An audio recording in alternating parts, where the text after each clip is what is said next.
So if you're a regular consumer or even a very savvy consumer of skincare, chances are that you're acting like you think your skin doesn't know jack. Now, I know it sounds shocking, but I'll break it down in this video. I'm Dr. Yuval Bibi, dermatologist, and my mission in life is to help you realize the full potential of your skin, have your skin work for you rather than you working for the skincare industry. So in this video, I wanted to review a few of the very common practices that everybody seems to be engaging in that literally mean that you think that your skin doesn't know its business, doesn't know how to take care of business, and doesn't know jack, while the skincare industry knows more than your skin. I'll review some of the most common skincare products and practices, and we'll see how nuts the assumptions behind using these products truly are when we realize what they're designed or meant to do and what they truly accomplish. At the end of the video, I'll share a super hack that'll snap you out of that silly attitude that you and the skincare industry know more than your skin, which is a miracle of genius creation, and let the skin finally work for you rather than you working for the skincare industry. First of all, let's take a look at some simple truths. Well, your skin has been around from before you were born, taking care of business while you were in the womb, developing as a baby, and then coming out into the world. Your skin was there, right there with you, taking care of business. Your skin was taking care of your ancestors' business, doing its thing for likely millions of years without interruption until the skincare industry crawled into town 5 minutes ago. So human skin has been around since the beginning of time. The skincare industry, roughly 5 minutes. So let's think about it. Who really knows more? The master who's been around forever, handling things so complex nobody truly understands them, which has been around since the beginning of time, or a child that just crawled into town 5 minutes ago with a couple of potions and trinkets? You be the judge. Now let's take a look at a few of those things that you do that assume that the skin doesn't know what it's doing. Well, first of all, cleansing. Everybody loves to cleanse. Cleansing is a category of products and practices that are truly busy work that's designed to strip stuff off the skin that apparently does not belong there. What is that stuff composed of? The skincare industry has woven this tale that you need to get rid of the oils, you need to get rid of dead skin cells, you need to get rid of bacteria, you need to get rid of pus, gunk, dirt, whatever. There's a number of terms that are just thrown out there that would make you believe that whatever is found naturally under your skin is diseased and poisoned and must be gotten rid of for your skin to function properly. And this is pretty incredible considering the complexity of what's being washed off. But what's truly being washed off is your skin barrier. Now, the skin barrier is, again, one of those highly complex conglomerate, if you will, of elements that the skin creates painstakingly, putting it together and keeping it together to protect your skin and let it carry out its function. The skin barrier is something that is so high-tech and so sophisticated that there's no way of creating something similar like it in any skincare lab available to us. So what you're essentially doing is you're saying to the skin, I know more than you, I'll strip off what you're creating masterfully and I'll leave you high and dry to fend for yourself and fend for me. Now, when you think about it that way, does that make any sense that you would need to clean the skin, especially when you're talking about head to toe? And the answer is, of course not. So cleansing categorically is a collection of practices and products that are by default damaging to the skin. By the way, even when you do wash your hands, which is a legitimate practice in the right circumstances, when you're preventing the spread of infection by washing your hands off contaminants with soap and water, even that practice, which is actually a community-based practice where you cut the chain of infection transmission to other members of the community, even this practice has a trade-off to it where you damage the skin, which means you need to compensate for the damage after you wash your hands. But washing of the hands is a legitimate practice. Washing from head to toe, however, is not a legitimate practice at all. And in fact, it is highly damaging to the skin barrier, assuming by the user that this is something that must be done for the skin to keep on going and for life to carry on. This is absolutely nonsensical, and the damage that is incurred by aggressive and heavy-handed cleansing is incalculable in terms of dry skin, sensitive skin, and a whole host of inflammatory conditions that have become very common over the past few decades out of the blue, coinciding interestingly with the uptick in cleansing practices. Number 2, scrubbing and exfoliation. I hate to break this to you, but your skin takes care of exfoliation just fine without you. Exfoliation, or what's called desquamation, is the shedding of so-called dead skin cells off the skin automatically 24/7 through a highly intricate and complex process. Now, those of you who are scrubbing, and that's the majority of people, I'm sad to say, are assuming that the skin does not know how to do this, where in fact the skin is doing it as they do their own thing, trying to help the skin along, where in fact they're just stripping off cells that are not ready to come off, including other elements that are not ready to come off the skin, and they're forcing their way through this, creating damage to the skin in the form of micro tears and other trauma. Your skin, again, can take care of business. You do not need to push things along. Not only do you not to push things along, you need not to push things along because you're actually inducing damage with zero benefit to you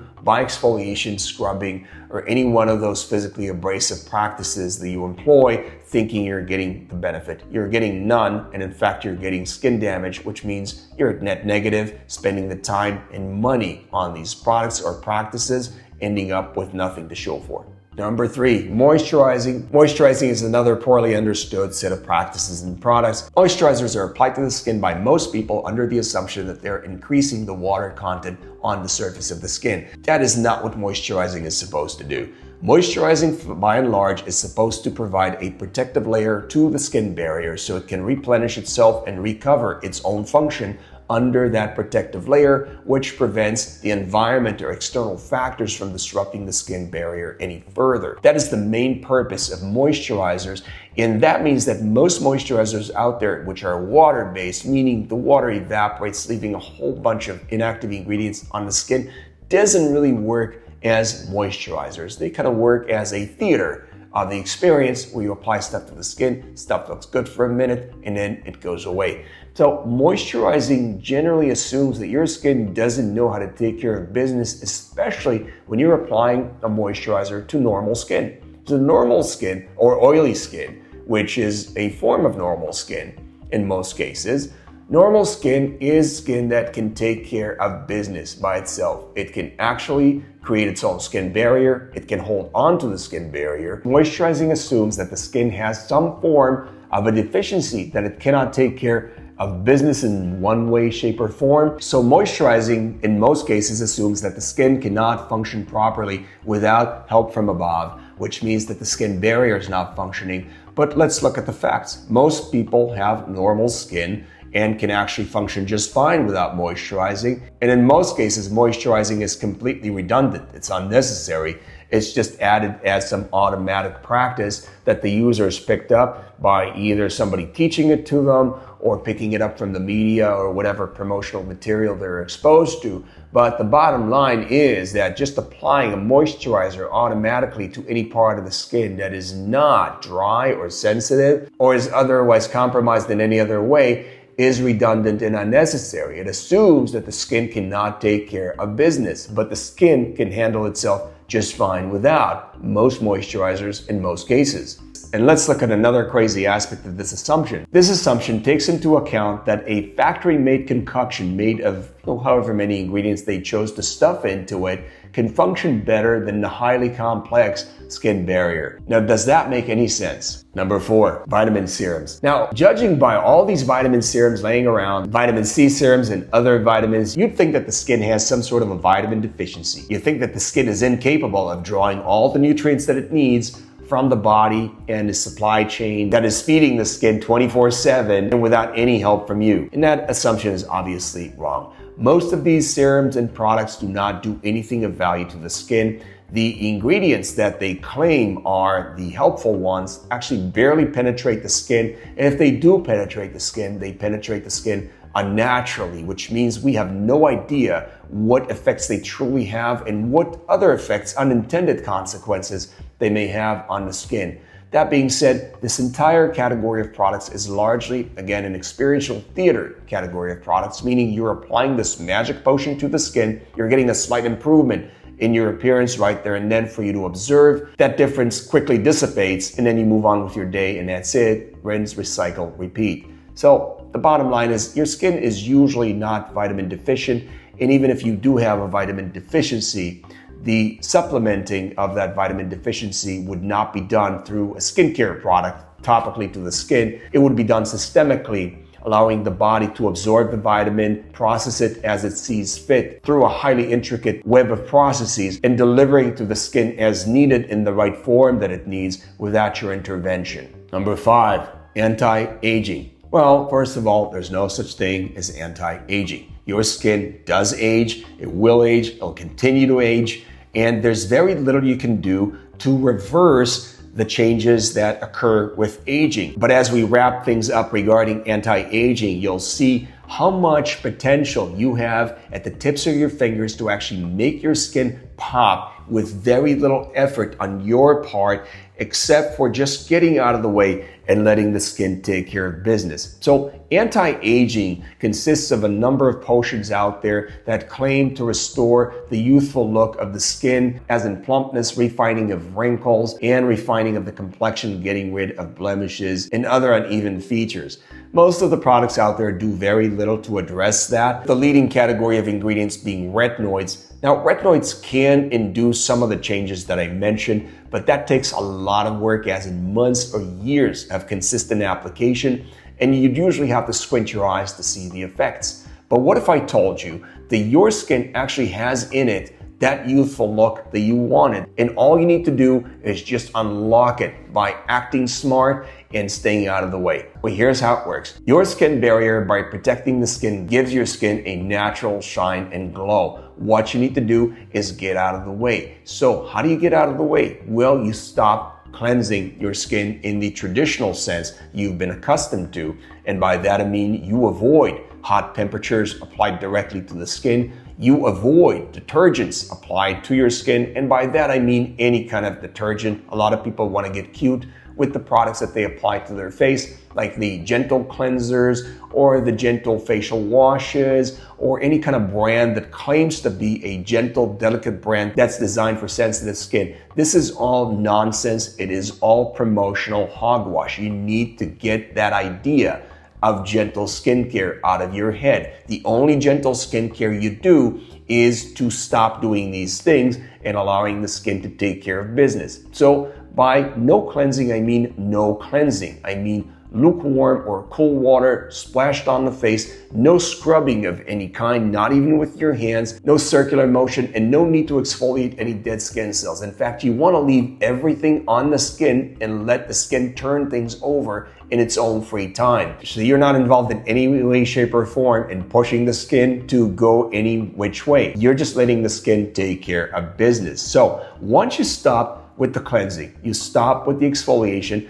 your skin barrier will continue to crank out its own ingredient and rebuild itself. And all you're doing is getting out of the way. Now suppose that your skin is dry, which it might very well be since you've been abusing it all this time and you've just backed away from the practice of abusing and undermining the skin barrier. Now, what do? You can actually be helpful in allowing the skin to recover, and this is done through occlusive moisturization of the skin. Now, occlusive moisturization is done with oil-based products. Most people shy away from oil-based products because the skincare industry has made people believe that oils do not belong on the skin, that they clog the pores, that they create all sorts of damage, but that couldn't be farther from the truth. What you do need is an oil-based moisturizer. It has to be nice and thick and viscous so it sticks on the skin, which means you need to layer a very thin layer of the product on your skin, and it must be made with as few ingredients as possible, which means they'll all be working for you and your skin and protecting your skin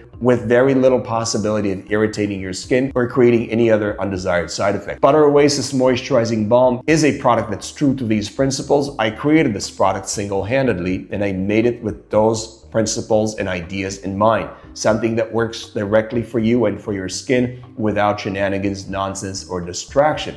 Butter Oasis is made with 3 organic, edible, vegan ingredients: shea butter, cocoa butter, and argan oil, all working for you to protect your skin from the outside elements so it can recover itself in its time of need.